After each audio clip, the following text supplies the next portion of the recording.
My name is André Franche. I am President and General Manager of Wings of Hope. The purpose of my trip to Peru is to visit projects we finance in remote and marginalized regions of the country. As we leave Lima, we go through endless slums that grow here like mushrooms. I will never get used to this extreme poverty. Our first stop is Santa Elena, where Don Angel, a member of the local drinking water committee, greets me and my traveling companions, Edouard and his father André Vanas, who is holding the camera, engineer Mercedes Torres, who is the technical director and project coordinator, and Dorothy Vid, a benefactress of the Peru Fund from the United States. Water is harnessed in the irrigation canal and directed towards a system of basins and filters. The system was built in 2002. The technology is simple and the villagers can do the maintenance themselves. This is a sample of untreated water. It is murky and unfit for consumption. Most of the residue remains at the bottom of the stone canal. Our system is designed to function like a river. We use the filtering properties of stone. 30 centímetros de arena fina. Water then runs through many layers of sand and stone of various sizes. The clean water is stored in this reservoir.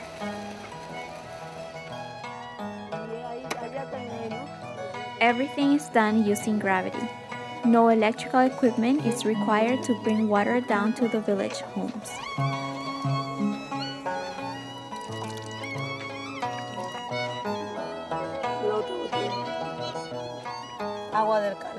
Canal water before and after treatment.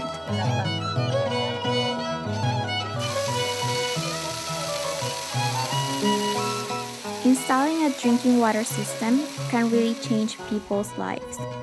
Here, the women have made a garden in which they grow vegetables and flowers all year round.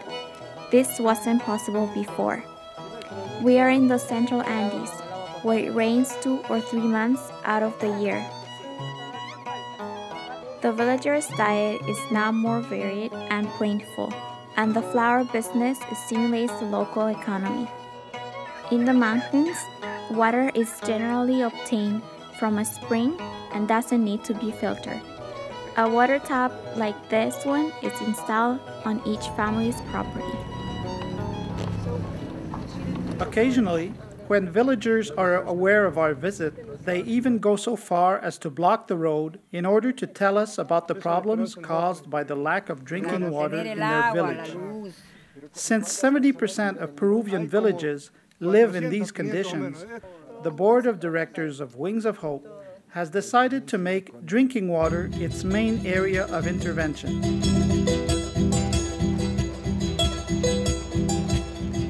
Every time a request is presented to Wings of Hope, the involvement of the local population is indispensable. Several meetings with the villagers are required to explain the modalities of their involvement and to form a responsible committee who will oversee the completion of the project. Women being the best agents of change, we insist that they be a part of every committee.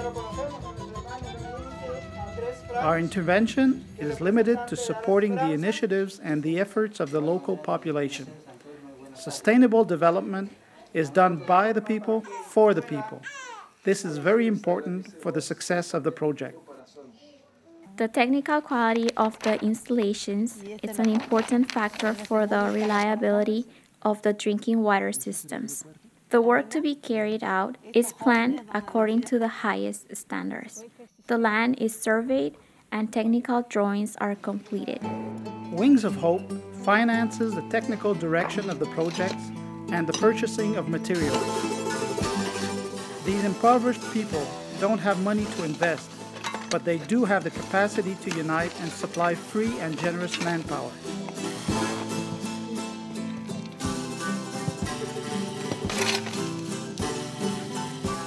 By getting involved, they take charge of the project. It becomes their own.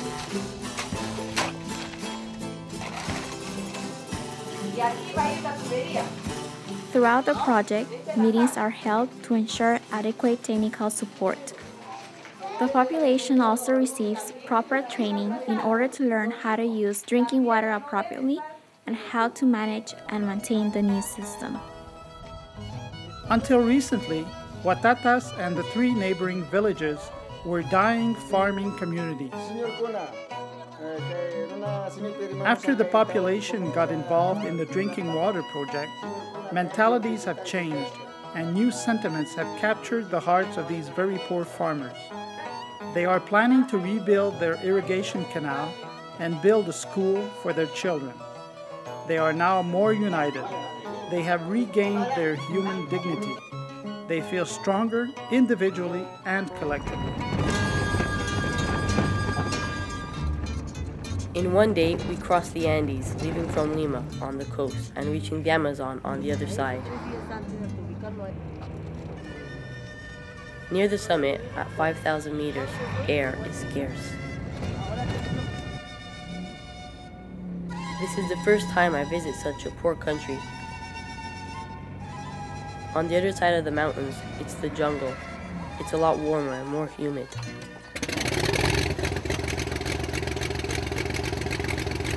In 2002, Wings of Hope co-financed the construction of a new airport in Satipo, the operations center of our air service in the Amazon. Although air transport is no longer its sole mission, Wings of Hope pursues the work of its founders and continues to provide transportation services for the sick over a territory that extends to the borders of Brazil and Bolivia. Flying over the jungle, the only signs of civilization now were patches of deforestation. I wondered if tall mahogany trees had stood there recently, until someone came along and cut them down for their cash value.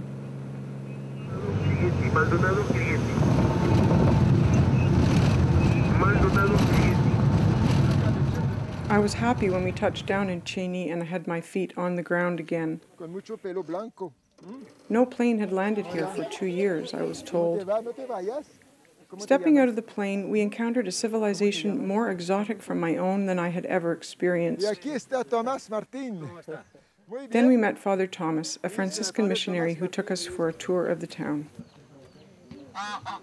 The Ashaninka people appeared to be a gentle and strong people. They were often targets for the Shining Path during the terrorist years of the 1980s. The village of Cheni was burned to the ground in 1989. Many villagers were killed and the rest fled for their lives. This explained to me the mistrust of strangers that I saw in their faces.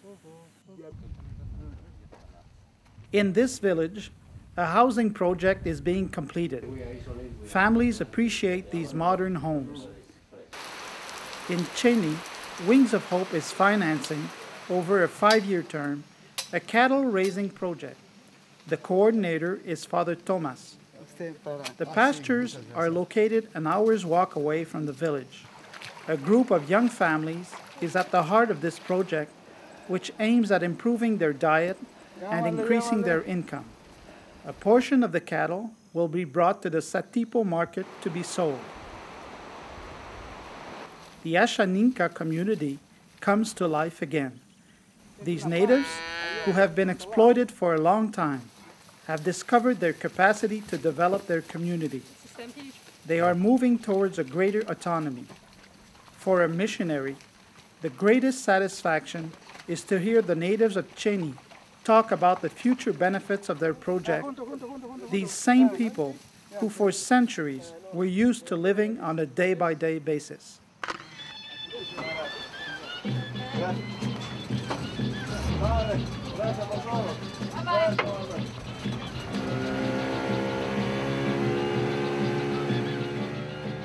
There are no roads here. Rivers are the main routes, and fish from the river is an important food for the local people. The most memorable experience on the river was when we came across a young man on a tiny timber raft in the middle of the wide river, with nothing to move him along except the current of the river. Strapped to his raft were a few parcels and 2 live hens. We invited him to join us on our faster boat, which he readily accepted.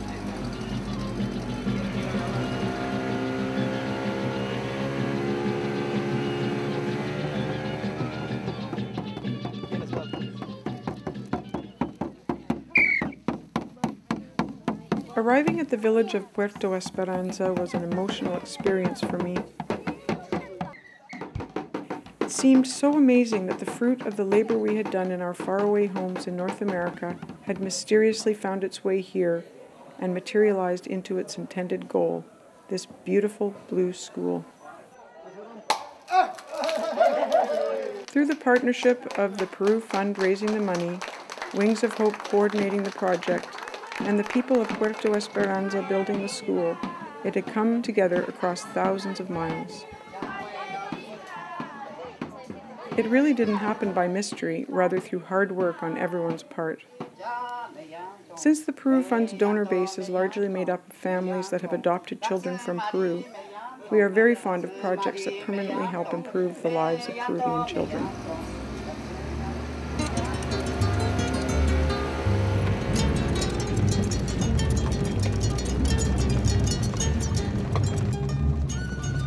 The villages we visited were far away from large cities.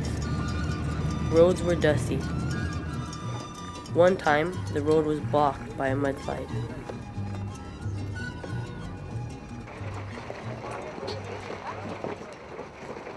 Often, we were driving on paths that were intended for donkeys and sheep. I think André was too tired to worry about the precipice.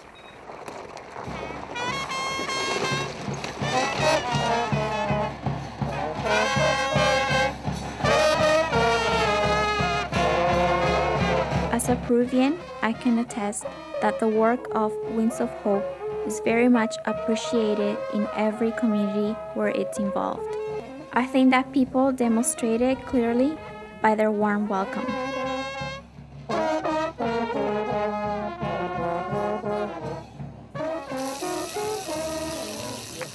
During our trip, we had the honor of inaugurating a few completed water projects. It's important to have a celebration after the hard work is done and a project has been completed. It acknowledges the great accomplishment. It's the moment the partners come together and celebrate.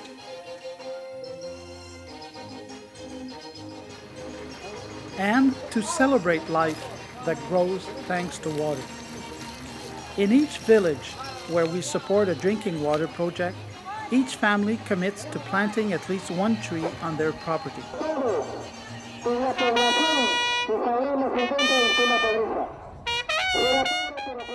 There were many ceremonies and I was sometimes bored.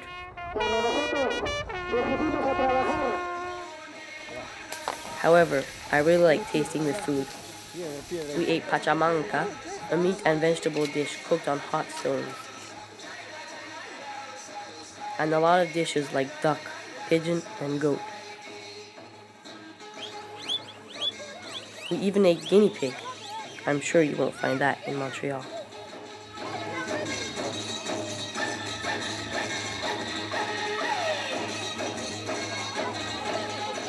Sometimes the mothers wanted me to hold their children while we were photographed. Maybe they thought I would bring good luck to their children. I hope it's so. It made me sad to realize that most of these children will live their whole lives in poverty. Many of them had the bright, intelligent eyes of our own children. If their lives can be slightly improved by having clean drinking water, learning to read and write, and maybe learn a skill that can help them find work, I can think of nothing that I would rather help facilitate. That is the mission of the Wings of Hope and what makes their work so important. I'm grateful to them for providing us at the Peru Fund with the opportunities to partner in these important projects in Peru. We are all family on this earth, and participating in helping my sisters and brothers improve their lives has become something very meaningful and satisfying to me. The Inca ruins are proof of an extraordinary level of civilization and organization. But the Spaniards who attacked and invaded Peru have led the Inca people and its descendants to submission. In fact, the Spaniards erected their own buildings, including churches, on the foundations of Inca structures. Today, Peruvians make tremendous efforts every day to improve their living conditions. By supporting them, we hope to help them restore their self-confidence. After each project, we see that people have regained their human dignity, that they are happy to live in a stronger and more united community. Isn't this the goal of sustainable development?